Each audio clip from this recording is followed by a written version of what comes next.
A paz de Deus, de nosso Salvador, Jesus Cristo a todos. Sejam todos muito bem-vindos a mais um devocional aqui do meu canal para a honra e glória do Senhor Jesus Cristo.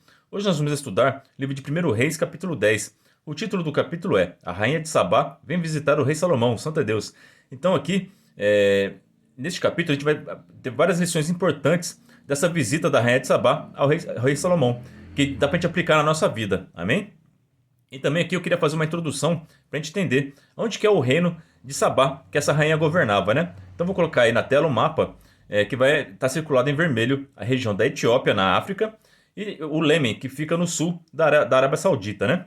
Então os historiadores todos chegaram à conclusão que o reino de Sabá ou era na Etiópia ou era no Iêmen. Eles só não conseguem ter a certeza absoluta em qual das duas regiões eram, mas muito provavelmente ou era na Etiópia ou no Iêmen, amém? Só que o achado arqueológico que foi encontrado agora vai apontar para o Iêmen, amém? E a gente vai ver por quê quando chegar na hora aqui, né? Então, vocês estão vendo aí que não são lugares muito próximos de Israel, amém? Então, olha só como que a notícia da sabedoria do rei Salomão se estendeu por todo o continente do Oriente Médio, onde fica Israel, e também se estendeu até a África, né? Então, todo o povo sabia da sabedoria de Salomão. Iam de longe buscar essa sabedoria, né? E o nosso Senhor Jesus Cristo, ele veio nos trazer a sabedoria completa, a revelação completa através do Evangelho. E às vezes você tem uma igreja do lado da tua casa e você não vai visitar, né? Agora veja aqui, ó, como a rainha de Sabá, ela tinha sede de sabedoria. Porque se a região de Sabá foi na Etiópia, a distância é de 3.990 quilômetros.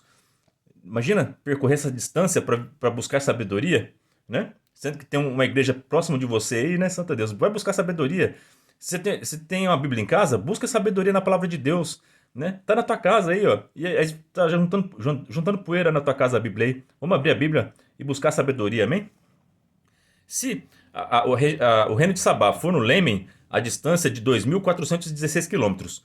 Ou no sul da Arábia, no Iêmen, ou na África, era bem longe, tá? Então, essa viagem aqui, essa peregrinação da rainha de Sabá, foi longe, para buscar a sabedoria de Salomão, santo é Deus. Então, vamos começar a leitura da palavra de Deus, com a ajuda de Deus, a guia do seu bom espírito, em nome de Jesus.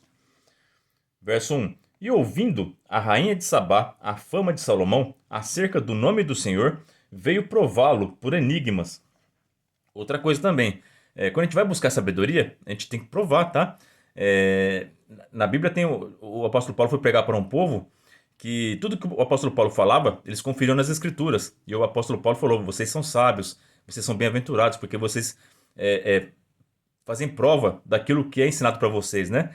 Então a rainha de Sabá, ela foi fazer prova, conferir se realmente o que Salomão falava era verdade e se ele era sábio de verdade ou se era só uma fama ilusória, que não era isso tudo que ela ouviu, né? Então ela foi confirmar, né? Então esteja sempre pronto a confirmar. Você ouviu uma coisa, verifique se é verdade, amém? Confirme, para você ter certeza naquilo que você acredita. E veio a Jerusalém com um muito grande exército, com camelos carregados de especiarias. Presta atenção nesse verso 2 aqui, ó. Camelos carregados de especiarias e muitíssimo ouro e pedras preciosas. E veio a Salomão e disse-lhe tudo quanto tinha no seu coração. Então, quando a gente vai buscar sabedoria, quando a gente vai na casa do nosso pai, né, aqui ela estava indo para o templo de Deus. A gente não pode ir de mãos vazias, né? Aqui está falando de dinheiro, está falando de especiarias, né? Mas a gente tem que ir com o nosso coração pronto para louvar, engrandecer o nome de Deus, glorificar o nome de Deus, chegar com boas obras na casa de Deus, né? Para você não chegar lá de mãos vazias, você apresentar um coração sincero diante do teu Deus, né? Para que ele esteja feliz ao te receber na casa dele e ele te dar sabedoria, amém? Então, para você buscar sabedoria, não chegue de mãos vazias na casa do Senhor, né? Seja por dinheiro, por oferta, por dízimo, mas principalmente em oração e agradecimento e louvor ao teu Deus, amém? Verso 3. E Salomão lhe declarou todas as suas palavras, nenhuma coisa se escondeu ao rei que não lhe declarasse. Vendo, pois, a rainha de Sabá toda a sabedoria de Salomão, e a casa que edificara, e a comida da sua mesa, e o assentar de seus servos, e o estar de seus criados, e os vestidos deles, e os seus copeiros, e a sua subida pela qual subi à casa do Senhor, não houve mais espírito nela. Ou seja, ela ficou branca, assim, sabe quando a pessoa fica pasmada, fica surpresa? Ela esperava um homem sábio, mas ela não esperava tanta sabedoria e tanta organização e ordem num lugar só, né? Então ela ficou impressionada aqui, né? E disse ao rei: Foi verdade a palavra que ouvi na minha terra, das tuas coisas e da tua sabedoria.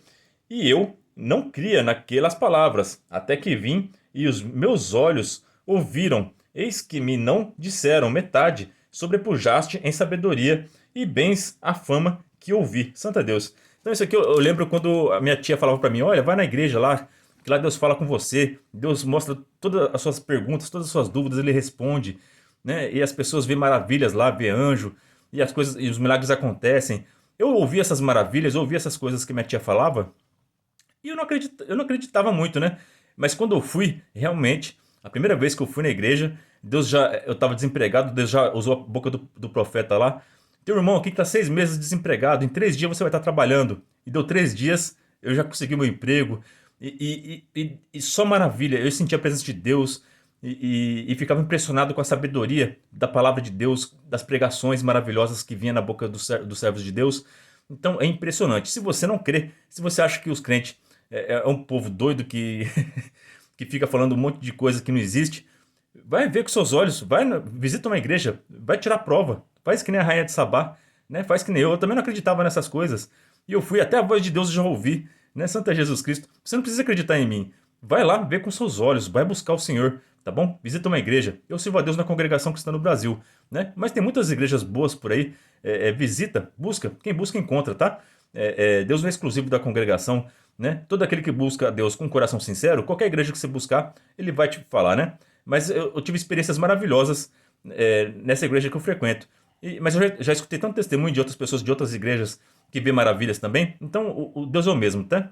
Na Bíblia não tem denominação religiosa nenhuma. O importante é você buscar o Senhor Jesus Cristo. Amém? Ele é o caminho, a verdade e a vida, né? Verso 8. Bem-aventurados os teus homens, bem-aventurados estes teus servos que estão sempre diante de ti, que ouvem a tua sabedoria. Bendito seja o Senhor teu Deus, que teve agradado em ti, para te pôr no trono de Israel, porque o Senhor ama Israel para sempre, por isso te estabeleceu rei, para fazeres juízo e justiça, e deu ao rei 120 talentos de ouro e muitíssimas especiarias e pedras preciosas. Nunca veio especiaria em tanta abundância como a que a rainha de Sabá deu ao rei Salomão. Então aqui, ó, nesse verso 10 aqui, tá falando bastante das especiarias, né? Então aqui eu vou colocar na tela a evidência arqueológica que foi encontrada, que comprova que essa história é verídica, né? Então, aqui, ó, vocês estão vendo aí, é um jarro de barro, né? Ele tem uma inscrição de 7 letras, ó. Vou ler aqui para vocês o documentário. Esse achado arqueológico foi publicado na revista Galileu, né? Essa foto e a reportagem que eu vou ler para vocês aqui é da revista Galileu, que é uma revista científica bem conceituada, né? E ela está testificando que a Bíblia é verdadeira. Amém? Aqui, ó, eu vou ler para vocês a matéria, tá? Inscrição de 7 letras do século X a.C., que é a mesma idade da mesma época do rei Salomão, na antiga escrita da Arábia do Sul, viu? Então essa evidência aponta que o reino de Sabá era no Lêmen, tá? A inscrição na jarra de barro, descoberta em Ofel, a poucos passos do Monte do Templo de Jerusalém, pesquisadores constataram que ela se refere a uma visita da rainha de Sabá à cidade descrita na Bíblia, Jerusalém, né? Na inscrição da jarra com 7 letras, registra um dos ingredientes encontrados na mistura de incenso usada no templo, uma resina de goma perfumada, conhecida como ládano. Santa Deus. Então, a inscrição, escrito em árabe do sul, né, lá no Lêmen, que é onde é a região de Sabá, na mesma época do encontro da rainha de Sabá com o rei Salomão, comprova, a resposta para quem tem dúvida sobre essa história, se é verídico ou não. Porque aqui está comprovando que realmente a rainha de Sabá foi até o reino de Salomão e ela levou esses jarros de barro com as especiarias. E um desses jarros carregava esse material, essa resina que se chama ládano, que foi usada para fazer o incenso do templo. Amém? Então, isso é maravilhoso, isso é lindo, né? Então, a grande chance do reino de Sabá ser realmente no Lêmen. Amém? É o mais provável. Até porque é no mesmo continente. A gente viu que a distância da Etiópia para fazer a viagem até a Israel era muito mais difícil e tinha que atravessar o mar, né? Já o Lêmen não, era só por terra. Então é muito mais fácil, né?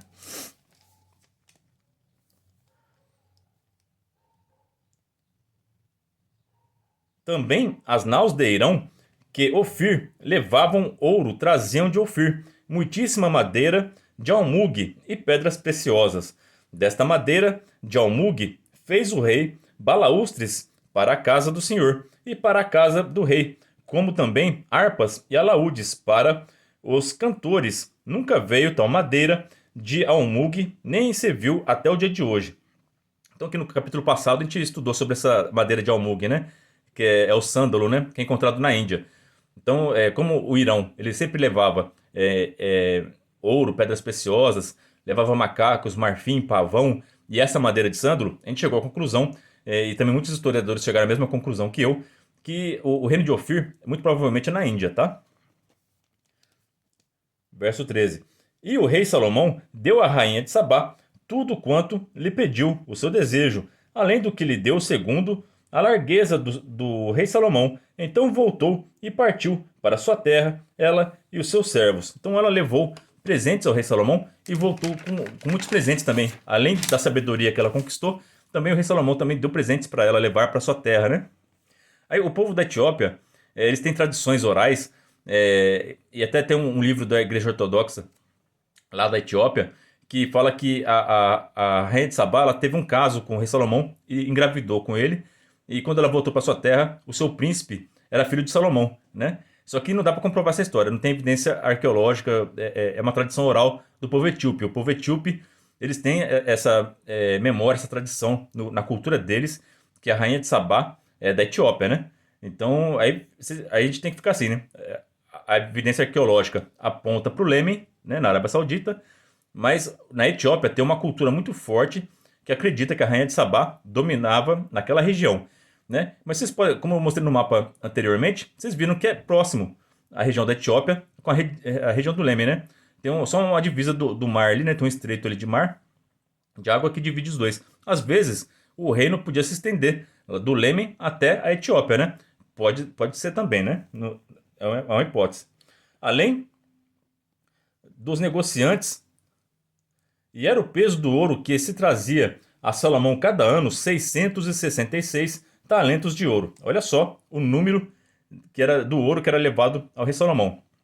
666. Este é o mesmo número do Apocalipse 13, a marca da besta, né? Então, a marca da besta ela está associada ao ouro, ao dinheiro. E a gente está vendo todo o movimento que está acontecendo aí na Terra, né? De ter uma moeda única, digital. Né? Quem acompanha a escatologia e acompanha a geopolítica está vendo tudo apontar que a marca da besta ela vai estar no dinheiro, né? A pessoa só vai poder comprar ou vender se tiver a marca, né? Então, isso aqui é uma pista. A palavra de Deus ela não deixa ninguém se enganar, né? Então, no Apocalipse fala que ninguém vai poder comprar nem vender se não tiver a marca. E aqui, no capítulo 10 do livro de 1 Reis, está dizendo que esse número está associado ao dinheiro, né? 666, 666 era a quantia de ouro levada para o rei Salomão todos os anos. E além dos negociantes e do contrato dos especeiros de todos os reis da Arábia e dos governantes da mesma terra. Também o rei Salomão fez 200 paveses de ouro batido, 600 ciclos de ouro, e mandou pesar cada pavês. 600 ciclos de ouro equivale a mais ou menos a 3,5 kg de ouro. É bastante ouro, né? Assim mesmo, 300 escudos de ouro batido, 3 arretéis de ouro mandou pesar para cada escudo, e o rei os pôs na casa do bosque do Líbano. Fez mais o rei um grande trono de marfim e o cobriu de ouro puríssimo. E tinha este trono 6 degraus, e era a cabeça do trono por detrás redonda, e de ambas as bandas tinha encostos, até ao assento, e 2 leões estavam junto aos encostos. Então aqui, eu vou até colocar o desenho na tela aí, que eu achei bem interessante esse trono do Salomão, né? Então o trono era feito de marfim, que foi trazido lá da terra de Ofir, e foi coberto com ouro, e tinha uma escada de 6 degraus. E do lado, cada degrau tinha um leão de ouro puro, de cada lado, né? Santa Deus. Então, imagina, devia ser muito bonito quando você chegasse ao trono do rei Salomão, ter aquela escada com 6 degraus, com 12 leões, né? E não é à toa, né? Esse número 12. São 12 tribos, por isso que ele colocou 12 leões, representando as 12 tribos e apontando para os 12 apóstolos de Jesus Cristo, né? E também 12 leões estavam ali sobre os 6 degraus, de ambas as bandas. Nunca se tinha feito obra semelhante em nenhum dos reinos. Então isso aqui impressionou a rainha de Sabá, né? Quando ela viu esse trono aqui, né? Também todos os vasos de beber do rei Salomão eram de ouro, e todos os vasos da casa do bosque do Líbano eram de ouro puro. Não havia neles prata, porque nos dias de Salomão não tinha estimação alguma. Então a prata naquele tempo não tinha nem valor, de tanta abundância de prata, né? Só o ouro era valioso ali, né? Porque o rei tinha no mar as naus de Tarsis, com as naus de Irão. Uma vez em 3 anos, tornavam as naus de Tarsis e traziam ouro e prata, marfim e bugios e pavões. Esses bugios aqui são macacos, tá? Em hebraico, no original, é macaco. O Almeida decidiu colocar bugio aqui, mas bugio não pode ser, porque o bugio é um macaco aqui da Amazônia, né? O Padre Almeida colocou esse macaco aqui, mas em hebraico a palavra só diz macacos, né? Assim, o rei Salomão excedeu a todos os reis da terra, tanto em riquezas como em sabedoria. E toda a terra buscava a face de Salomão para ouvir a sua sabedoria, que Deus tinha posto no seu coração. E traziam cada um por seu presente vasos de prata e vasos de ouro, e vestidos, e armaduras, e especiarias, cavalos e mulas, cada coisa de ano em ano. Também ajuntou Salomão carros e cavaleiros, de sorte que tinham 1.400 carros e 12.000 cavaleiros, e os levou às cidades dos carros, e outros ficaram juntos ao rei em Jerusalém. E fez o rei que em Jerusalém houvesse prata como pedras, e cedros em abundância como figueiras bravas que estão nas planícies. E tiravam cavalos do Egito para Salomão, e as manadas os recebiam os mercadores do rei, cada manada por um certo preço. Então ele fazia comércio de cavalos lá com o Egito, né? Então o Salomão ele enriqueceu muito Israel e também prosperou os reinos próximos a ele, né? Então ele fazia comércio de cavalos com o Egito, fazia comércio de madeira com o rei de Tiro, né? com o Irão, né? E assim ia. E subia e saía o carro do Egito por 600 ciclos de prata, e o cavalo por 150, e assim, por meio deles, os tiravam para todos os reis dos heteus e para os reis da Síria. Então ele comprava lá do Egito e fazia comércio com os reis dos heteus e com os reis da Síria também, né? Então o Salomão movimentou ali tudo, né? Santa Deus. Então ele prosperou e movimentou toda a região de Israel, todos os países ao redor, Santa Deus. E assim, quando uma pessoa busca sabedoria, ela prospera. Se você na tua família tem uma pessoa que estudou, fez faculdade, ela vai conseguir um cargo maiores, vai conseguir uma renda maior, vai ter mais oportunidades na vida e vai favorecer a sua família, vai favorecer onde ela mora, o comércio local. E é assim que funciona, né? Então vamos buscar o conhecimento, a sabedoria para prosperar a sua vida e aos que estão ao seu redor. Essa é a palavra para nós hoje. Que Deus abençoe a vida de todos vocês. Ora a Deus por mim e pela minha família. E que Deus seja sempre hoje eternamente louvado. Em nome de Jesus Cristo, que vive e reina para todo sempre. Amém.